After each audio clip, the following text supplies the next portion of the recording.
What's up guys, Apron here. Today on Guide to Hacker, I'm going to be helping you install Arch Linux on your system or on a virtualization machine like VirtualBox. So to get started here, we want to download the Arch Linux ISO file from archlinux.org.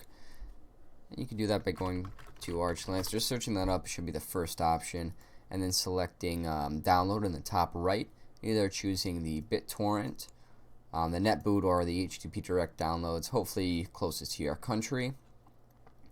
Now, once you have that downloaded and you're installing this on, if you're on Windows right now and you're booting off of this on a USB and installing this on your system, you want to download a tool called Rufus. And what Rufus is, it creates a bootable USB drive. It's very simple and easy.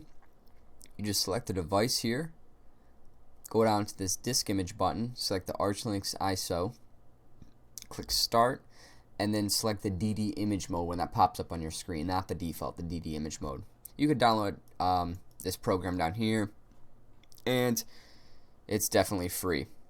Now, if you're on Linux and you want to do this, you just open up a terminal, and you want to figure out what your USB device name is. So just do a sudo fdisk-l, and we're just going to pretend my SDB1 is my USB device. So once we have that found, we're just going to do a sudo dd if equals, and this is going to be our path to our Arch Linux ISO file. So wherever that is, and once we have that selected, we do an of equals, and this is going to be our device name, our USB device name. So mine was dev sdb1, and then we're going to select our transfer rate. It's going to be BIOS equals 1M. Press enter, and once that completes, you should get a new terminal line like this.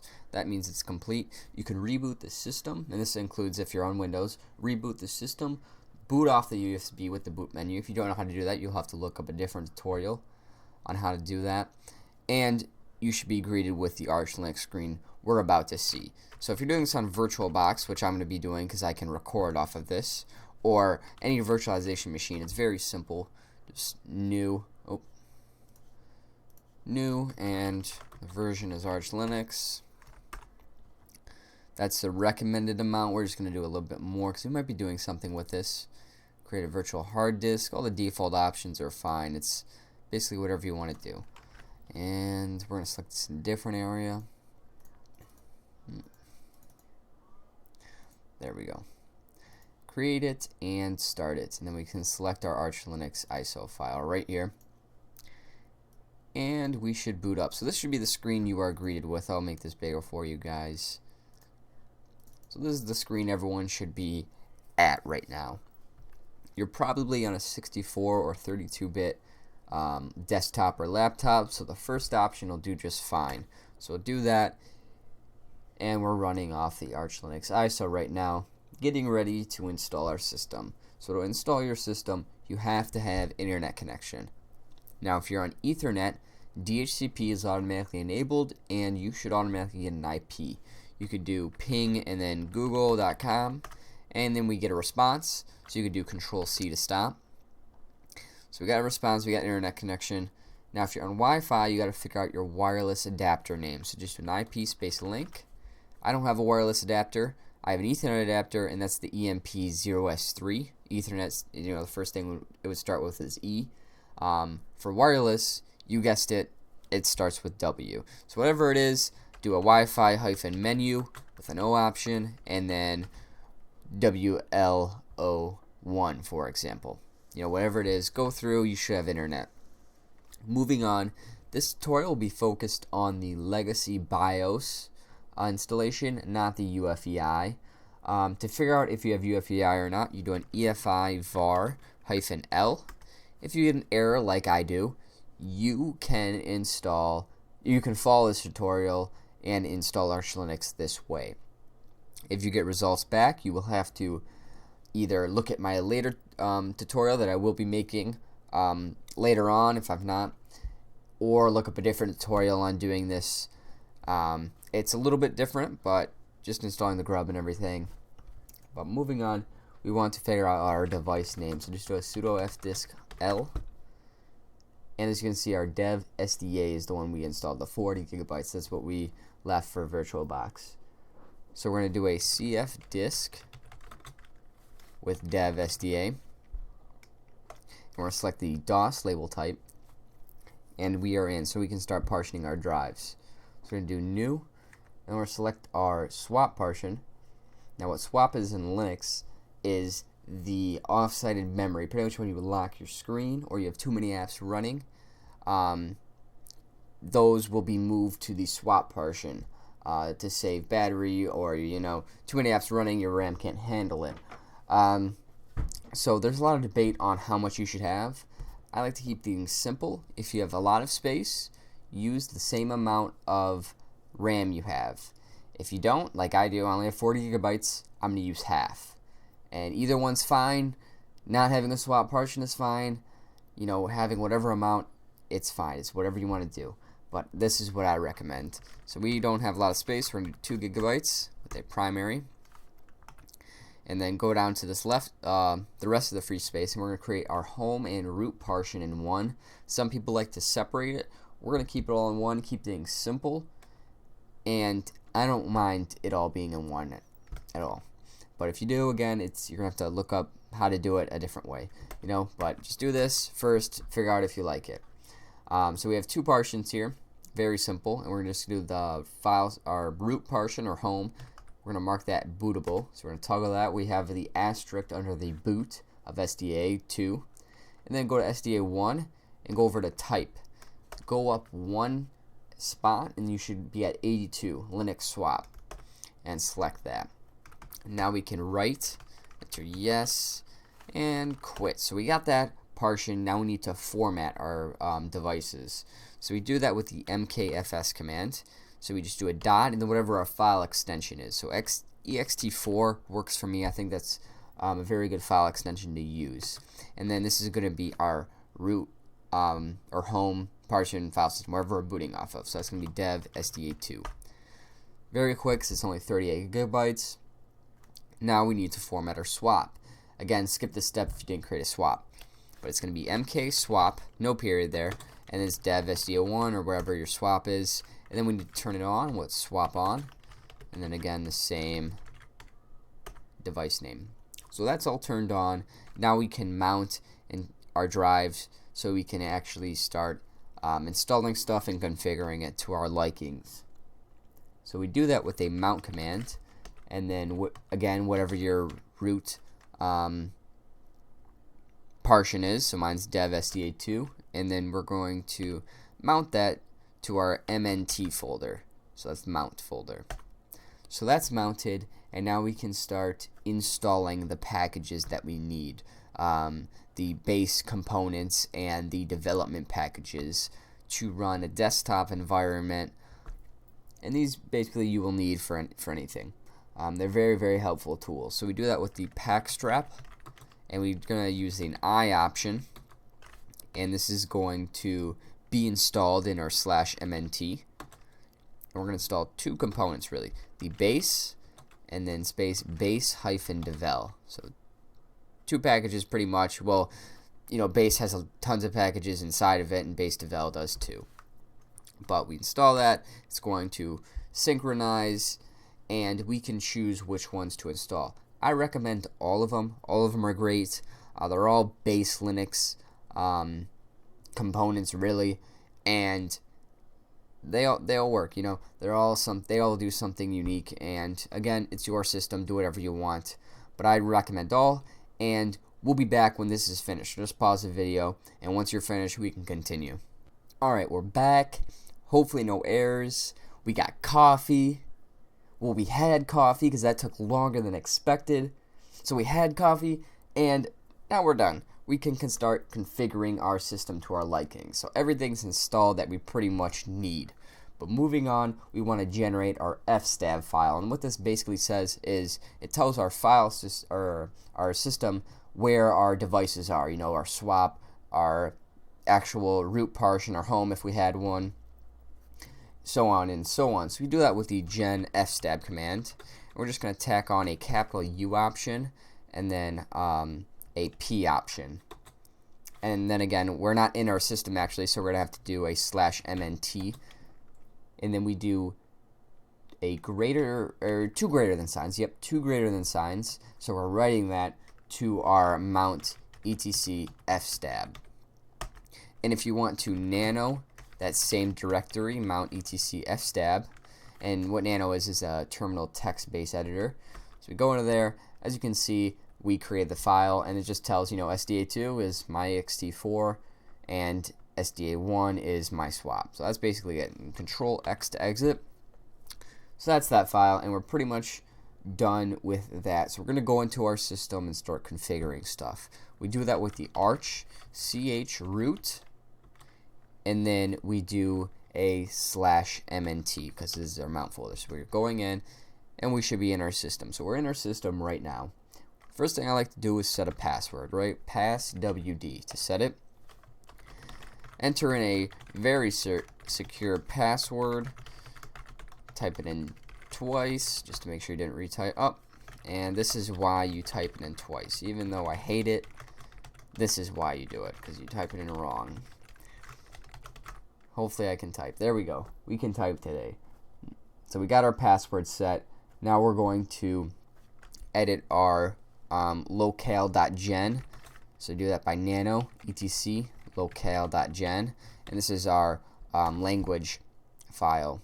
So this is our configuration here. And we're just going to scroll down until we see our language. Hopefully you know your abbreviation for your language. Oh, I passed it. There we go. US. There you go. So there's two options, the UTF-8 and the ISO.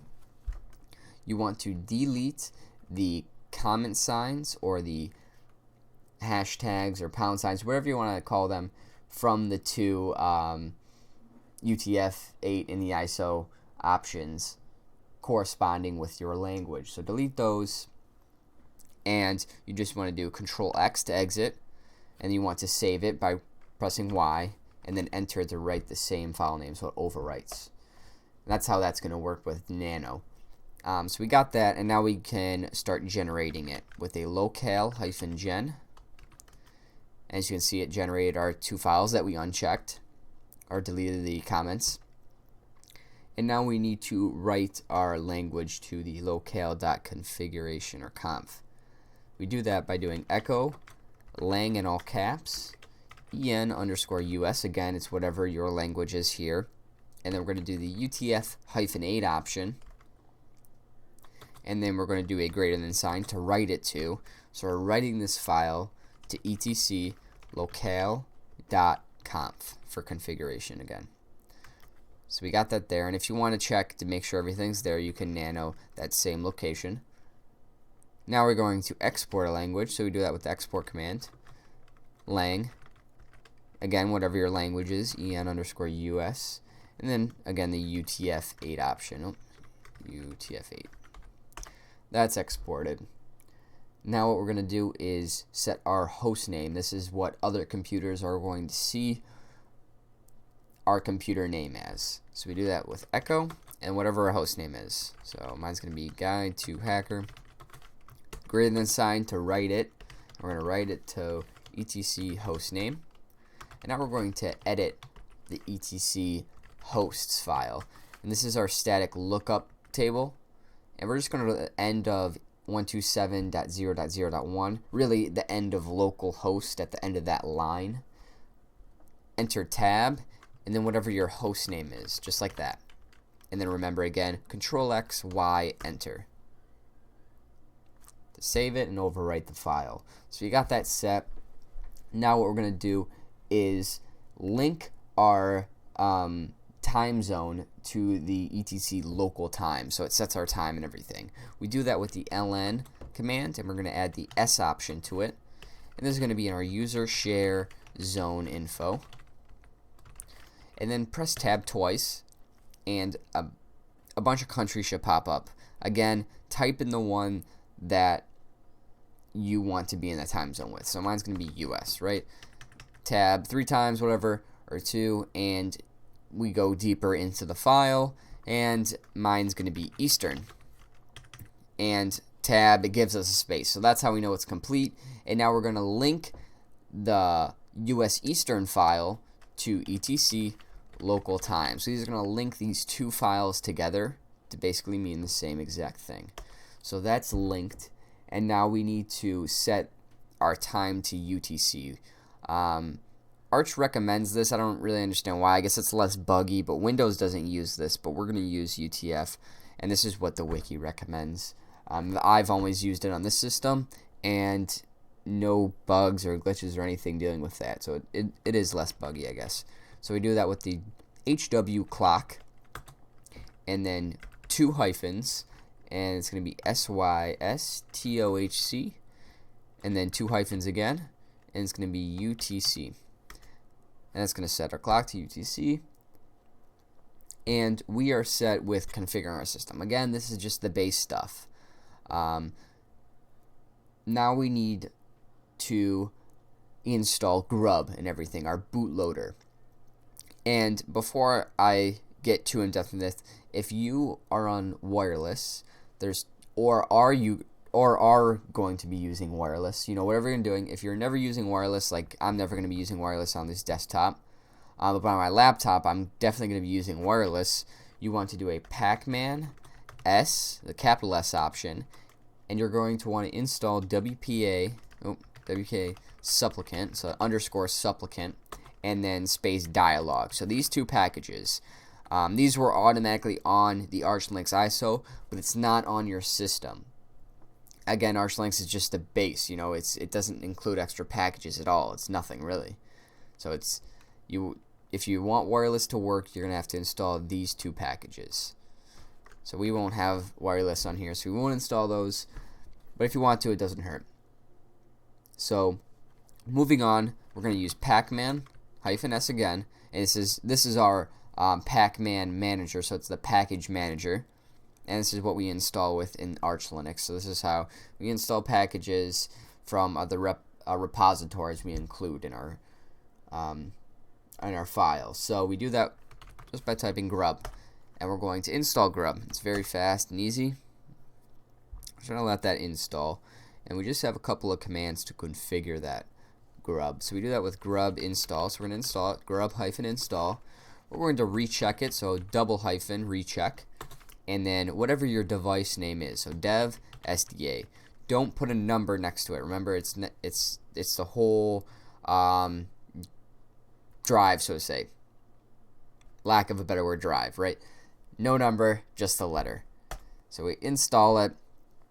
If it says installing for i386 PC, you then again know that you are booting off legacy BIOS and you're doing the right thing. Next, we're going to configure it with grub-mkconfig. We're going to use an O option, and this is going to be boot grub.cfg. That's going to be all set. Now, we are all set for our system, really. So we're going to shut down, or actually exit out of the shell that we have, and now we're back on the Arch ISO file.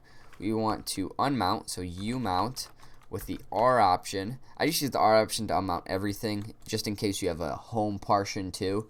So the only thing you'll need to type, even if you have different partitions and you mounted multiple things, is /mount, and everything inside of that will be unmounted also. So umount R/mnt. That's unmounted, and we can shut down the computer. And with this, you can remove the USB to make sure you don't boot off of it. And with VirtualBox, we're going to delete the ISO file, and we're going to see if this works. Fingers crossed, right? So it's going to boot up. We get the grub. This is grub here. Select Arch Linux. It's going to boot up. And we are set. We are in, and we can log in with root and then whatever our password is. Right? And we are here. See, that's our host name. We're on root right now. Now, some things I want to get through. Notice when you ping Google, you will not have internet connection. Even if you had an Ethernet plugged in, like before, DHCP is not automatically enabled. But like me, you're probably going to install something else, like a network manager. There's Conman. It comes with desktop environments. We'll get into more about this, but if you want internet now, you want to do an IP space link. We see our Ethernet adapter. Just do DHCP CD EMP0S3. It's going to give us an IP and everything. So that's how you get an IP. Again, you can enable this on startup and everything, but chances are you're going to be installing something else that does this for you. You won't be using DHCP or DHCP CD command.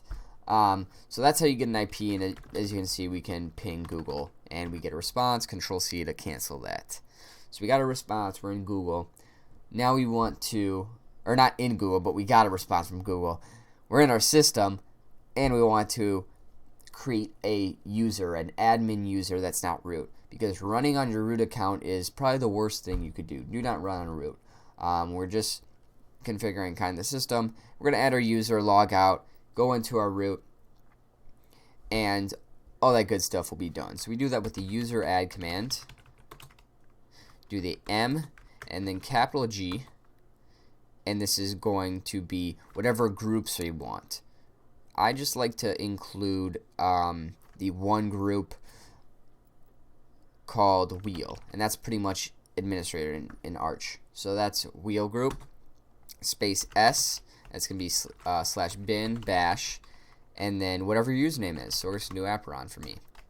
That's added, and now we can set a password by doing pass wd and then space whatever your username is. Type in a secure password that's hopefully different from the root password. And now we are going to enable administration commands for the wheel group. So we do that with nano etc sudoers, just like that, and we are in our sudoers file, and we're going to scroll down till we see the wheel right up here. And as you can see, again, we have the comments. That means this line will not be read.